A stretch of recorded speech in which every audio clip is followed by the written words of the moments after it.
G'day, Trooper Cody, one of our Western videos. As you can see, low slung handgun for quick draw, fast shooting. And if you've seen any videos on YouTube, the world's fastest draw. What a load of rubbish. It's Hollywood, it's just Hollywood. So I've made other videos about, I dropped a piece of paper then. I'm going to edit that out because then you'll see just how old I really am, because how hard it was to bend over and pick up the piece of paper. As long as I can swing a leg over, that's all that matters. Anyway, what I was saying was, quick draw. What a load of rubbish. It's Hollywood. It's just Hollywood. I've made other videos about the period of 1900 through to the First World War, and those videos are about men's underwear. I must quickly say, videos about men's underwear don't rate anywhere nearly the views that videos of women's underwear rate. But anyway, what my videos have been about is that one of the things about men's underwear in 1900 and earlier was suspenders, braces to keep your pants up. That's because there was no elasticity in trousers. You had to keep them up with braces. No elasticity in the braces either. They were canvas, but at least they kept your pants up. What happened? What changed things? Pretty much is around the era of the American Civil War. And then we start to see an introduction of belts. Why do we get the introduction of belts? Because what happens is handguns become multi-shot handguns. They become, especially when the cartridge is introduced, they become very portable, useful, 6 shots, 12 shots, 24 shots, and so we need something to carry them on. And so that's why we see the introduction of belts on men's trousers, and we start then finding holsters are carried on those belts. Now if you look at this belt, low slung, it's not holding the pants up at all. If anything, it's dragging them down. And that's because this is a fast draw gunslinger, gunfighter rig, which was invented by Hollywood. How did it really happen? What really happened? This is how easy it really was, and it's called the Mexican loop. This is the introduction of the holster, is the Mexican loop. And if I show you that strange shape on a piece of paper, it says bulbous at the top and it goes down. This is how easy the Mexican loop is. You imagine that that shape is a piece of leather, a little bit bigger than that. And what you do is you take the top of that shape and you fold it over. Let's fold it over so you can see it. You fold it over and then you can stitch this curved part onto this part. They match. And that creates your pocket, and then what you do is you fold it in half. Having folded that in half, you have got slits cut here in the leather, and you take this part. Do you reckon we could possibly, I swear this is, could I show you just how easy it is? I haven't practiced this, always a terrible mistake. So then, what you do is you make these slits down here. Never ad-lib.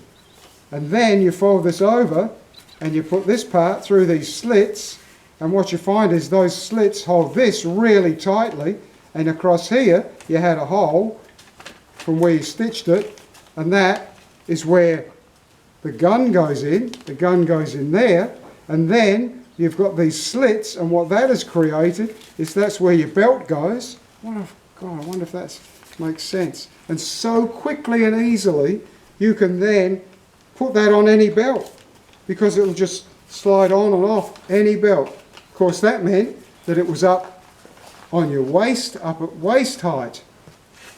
And I can give you some experience, some personal experience of this, because when I was a police officer, we went from carrying a concealed Browning .380 semi-automatic in our pocket, I'm left-handed, in the pocket, and we moved to a Smith & Wesson 4-inch barrel 357 Magnum, and that was in a break front holster, and that was up on your waist.